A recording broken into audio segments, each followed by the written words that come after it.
Hello guys, welcome to my channel Pariksha current affairs में। और आज की तारीख है 11 अगस्त 2020 और आज से रिलेटेड जितने भी करंट अफेयर्स हिंदी में बन सकते हैं वो मैं आप लोगों के सामने डिस्कस करने जा रहा हूँ। साथ ही साथ उसके फैक्ट्स और डिटेल्स को भी आपको बताऊँगा। और इससे पहले मैं आप लोगों को बताना चाहता हूँ कि अगर आपने मेरे चैनल को सब्सक्राइब नहीं किया है तो प्लीज़ मेरे चैनल को सब्सक्राइब कर ले और साथ ही साथ बेल आइकन को भी दबा दें ताकि आपको मेरे हर नेक्स्ट वीडियो का नोटिफिकेशन आपको मिल जाए। साथ ही साथ अगर आप लोगों को इसका पीडीएफ चाहिए तो आप लोगों को इसका लिंक डिस्क्रिप्शन में मिल जाएगा, आप वहां से जाके इसका पीडीएफ डाउनलोड कर सकते हैं। तो चलिए अब हम लोग स्टार्ट करते हैं आज के करेंट अफेयर्स के साथ। आज का पहला क्वेश्चन है, नए और आगामी स्टार्टअप की मदद के लिए फ्लिपकार्ट ने निम्नलिखित में से कौन से प्रोग्राम की शुरुआत की है? ठीक है, और इसका सही जवाब है बी, फ्लिपकार्ट लीप। नए और अपकमिंग स्टार्टअप्स की हेल्प करने के लिए फ्लिपकार्ट ने 10 अगस्त 2020 को पहला startup accelerator program Flipkart Leap शुरू करने की अनाउंसमेंट की है। इस प्रोग्राम को इस तहत बनाया गया है ताकि नए और अपकमिंग स्टार्टअप्स को ग्रो, स्केल और न्यू चैलेंजेस को समझने में मदद मिले। इसमें फ्लिपकार्ट B2B और B2C स्टार्टअप्स की पहचान करेगा और 16 सप्ताह के वर्चुअल प्रोग्राम के माध्यम से उन्हें बढ़ने में मदद करेगा। अब फ्लिपकार्ट से रिलेटेड हम लोग कुछ डिटेल्स देख लेते हैं। फ्लिपकार्ट का हेडक्वार्टर बेंगलुरु में है और इसका ऑनर है वॉलमार्ट और इसके ऑनर्स हैं वॉलमार्ट, टाइगर मैनेजमेंट, माइक्रोसॉफ्ट और एसएल।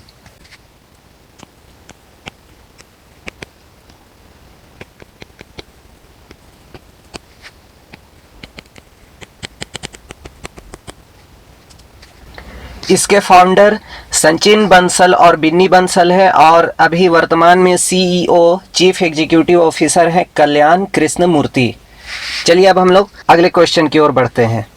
अगला क्वेश्चन है, भारतीय सेना ने कोविड-19 महामारी के खिलाफ लड़ने के अपने प्रयासों का समर्थन करने के लिए किस देश की सेना को 10 वेंटिलेटर दिए हैं? और इसका सही जवाब है बी, नेपाल। भारतीय सेना ने कोविड-19 महामारी के खिलाफ लड़ने के अपने प्रयासों का समर्थन करने के लिए नेपाली सेना को 10 वेंटिलेटर दिए हैं। नेपाल में भारतीय राजदूत विनय मोहन क्वात्रा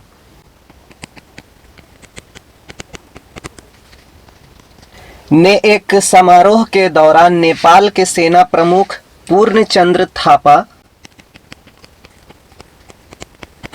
को वेंटिलेटर सौंपा।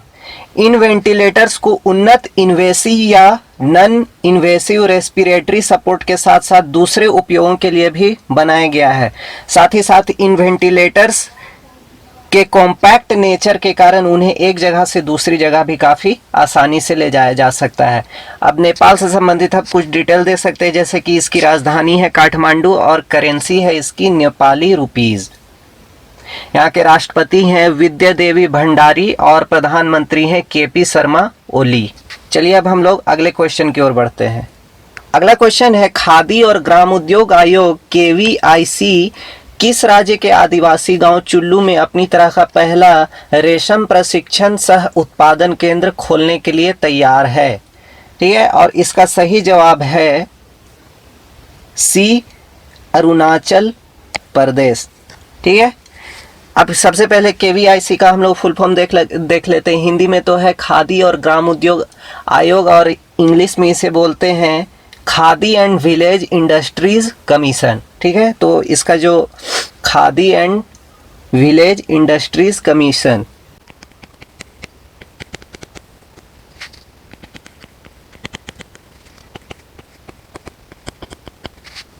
तो इसका जो फुल फॉर्म है उसको भी आप लोग याद रखिएगा। खादी और ग्राम उद्योग अरुणाचल प्रदेश के आदिवासी गांव चुल्लू में अपनी तरह का पहला रेशम प्रशिक्षण सह उत्पादन केंद्र खोलने के लिए तैयार है। 6 महीने पहले सोचा गया था और इस केंद्र को सितंबर 2020 के पहले सप्ताह में ही खोला जाएगा। केवीआईसी ने एक जर्जर स्कूल भवन को प्रशिक्षण सह उत्पादन केंद्र में बदल दिया है। ये स्कूल भवन केवीआईसी को अरुणाचल प्रदेश सरकार के शिक्षा विभाग ने 0 रेंट पे प्रोवाइड किया है। ठीक है, अब अरुणाचल प्रदेश से संबंधित हम कुछ डिटेल्स देख लेते हैं। जैसे कि वहाँ जिलों की संख्या है 25, राजधानी है ईटानगर, राजभाषा है इंग्लिश, मुख्यमंत्री है औसामा शाह, राज्यपाल हैं बीडी मिश्रा, और लोकसभा की सीटों की संख्या है 2 और राज्यसभा की सीटों की संख्या है 1।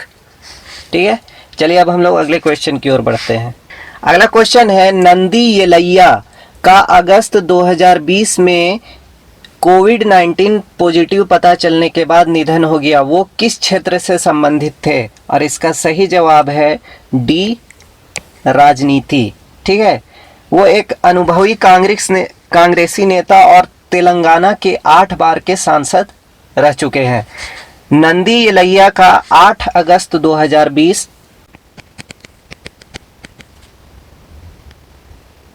पॉजिटिव पता लगने के बाद निधन हो गया। वो 78 वर्ष के थे। कांग्रेस पार्टी के एक प्रमुख दलित नेता थे। येलैया अपनी मृत्यु तक टीपीसीसी, तेलंगाना प्रदेश कांग्रेस कमेटी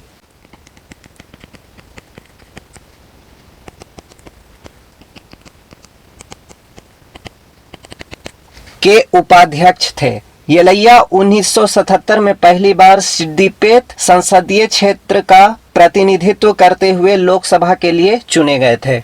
ठीक है, चलिए अब हम लोग अगले क्वेश्चन की ओर बढ़ते हैं।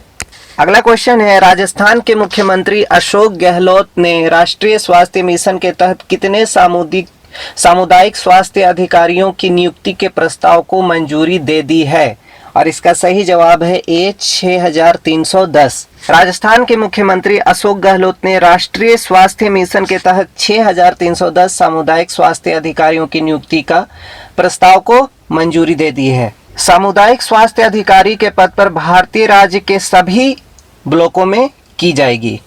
इसके साथ ही उन्होंने पुलिस विभाग में 326 पदों पर 4th ग्रेड एम्प्लॉइज की सीधी नियुक्ति की भी मंजूरी दी है। ठीक है, तो ये भी आप लोग साथ में याद रखिएगा। अब राजस्थान से रिलेटेड हम लोग कुछ डिटेल्स देख लेते हैं कि राजस्थान में जिलों की संख्या है 33, लोकसभा सीटों की संख्या है 25, राज्यसभा सीटों की संख्या है 10। वहाँ के मुख्यमंत्री हैं अशोक गहलोत, राज्यपाल हैं कलराज मिश्रा, और सबसे राजस्थान के बारे में एक इम्पोर्टेंट चीज़ याद रखिएगा कि ये भारत का सबसे बड़ा क्षेत्रफल वाला राज्य है। ठीक है, चलिए अब हम लोग अगले क्वेश्चन की ओर बढ़ते हैं। अगला क्वेश्चन है, परसिस्टेंट सिस्टम के सीईओ और कार्यकारी निदेशक क्रिस्टोफर रॉबर्ट ओ कॉनर ने अपना इस्तीफा दे दिया है। उन्होंने किस वर्ष में कंपनी को ज्वाइन किया था? और इसका सही जवाब है 2019। परसिस्टेंट सिस्टम के सीईओ और executive director Christopher Robert O'Connor ने अपना इस्तीफा दे दिया है। उन्होंने कहा वो अपने निजी कारणों के चलते इस्तीफा दे रहे हैं। ओकॉनर फरवरी 2019 में आईबीएम से परसिस्टेंट सिस्टम्स में शामिल हो गए थे।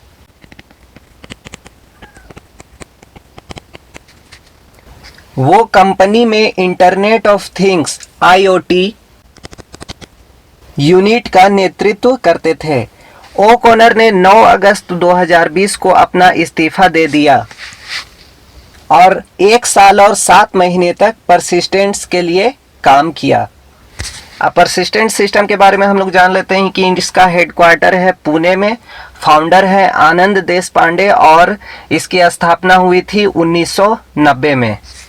ठीक है, चलिए अब हम लोग अगले क्वेश्चन की ओर बढ़ते हैं।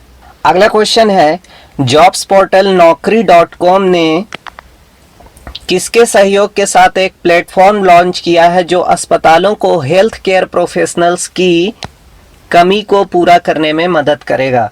और इसका सही जवाब है बी, इको इंडिया। 10 अगस्त 2020 को आधिकारिक तौर पर घोषित की गई साझेदारी देश भर में हेल्थ केयर प्रोफेशनल्स और हॉस्पिटल के बीच एक ब्रिज का काम करेगी। अभी तक 69 हॉस्पिटल्स जिसमें शामिल हैं Lilavati hospital and research centre और Lokmanya Tilak municipal general hospital Mumbai से, मैक्स हॉस्पिटल दिल्ली से और अपोलो हॉस्पिटल चेन्नई ने इस इनिशिएटिव का एडवांटेज लेने के लिए रजिस्टर कर चुके हैं। चलिए अब हम लोग अगले क्वेश्चन की ओर बढ़ते हैं। निम्नलिखित में से किसने स्वदेशी BEEG bio compost enriched eco friendly globule balls विकसित की? और इसका सही जवाब है IIT कानपुर। उत्तर प्रदेश में IIT कानपुर में BEEG bio compost enriched eco friendly globule नाम से इंडिजिनस बॉल्स का विकास किया है। बीज को AHNYS waste management private limited, जो कि IIT कानपुर में एक स्टार्टअप है, के सहयोग से विकसित किया गया है। BEEG बॉल्स में देसी किस्म के बीज, खाद और मिट्टी शामिल होते हैं और पौधे लगाने के लिए गड्ढे खोदने की जरूरत नहीं पड़ती है और इन्हें बस सही जगह पर फेंका जाता है और पानी के संपर्क में आने के बाद ये विकसित होने लगेंगे। अगला क्वेश्चन है, हाल ही में श्रीलंका के प्रधानमंत्री के रूप में किसने शपथ ली? और इसका सही जवाब है C महिंद्रा राजपक्षे। श्रीलंका में महिंद्रा राजपक्षे ने 9 अगस्त 2020 को चौथी बार प्रधानमंत्री के रूप में शपथ ली। कोलंबो के केलनिया महाविहार में आयोजित एक समारोह में उन्हें उनके छोटे भाई और राष्ट्रपति गोटबया राजपक्षे ने शपथ दिलाई। इसके अलावा अन्य कैबिनेट सदस्यों को अगले हफ्ते कैंडी में एक समारोह में शपथ दिलाई जाएगी। महिंदा राजपक्षे ने 2006 से 2015 तक देश के राष्ट्रपति के रूप में कार्य किया है। अब श्रीलंका से रिलेटेड हम लोग कुछ डिटेल्स देख लेते हैं कि इसकी राजधानी है वो श्री जयवर्धनेपुरा कोट्टे, जो कि एडमिनिस्ट्रेटिव कैपिटल है, और कोलंबो जो कि कॉमर्शियल कैपिटल है, और श्रीलंका की करेंसी है श्रीलंकन रुपीज। चलिए अब हम लोग अगले क्वेश्चन की ओर बढ़ते हैं। हाल ही में राष्ट्रपति रामनाथ कोविंद ने 78वें भारत छोड़ो दिवस के अवसर पर देश के कितने स्वतंत्रता सेनानियों को सम्मानित और अभिनंदन किया? और इसका सही जवाब है D 202। हर साल राष्ट्रपति स्वतंत्रता सेनानियों को सम्मानित करने के लिए भारत छोड़ो आंदोलन की वर्षगांठ पर राष्ट्रपति भवन में एक स्वागत समारोह का आयोजन करते हैं। उन्होंने राज्य और केंद्र शासित प्रदेश सरकार से स्वतंत्रता सेनानियों के सम्मान करने और उन्हें शॉल और अंग वस्त्र देकर सम्मानित करने का अनुरोध किया है। गौरतलब है कि इस साल कोविड-19 के मद्देनजर रखते हुए स्वागत समारोह का आयोजन नहीं किया गया। चलिए अब हम लोग अगले क्वेश्चन की ओर बढ़ते हैं। अगला क्वेश्चन है, फसल कटाई के बाद के प्रबंधन और एग्रीकल्चरल मार्केटिंग को प्रोत्साहन प्रदान करने के लिए प्रधानमंत्री नरेंद्र मोदी ने कितने लाख करोड़ का एग्रीकल्चर इंफ्रास्ट्रक्चर कोष की शुरुआत की है? और इसका सही जवाब है 1 लाख करोड़ रुपए।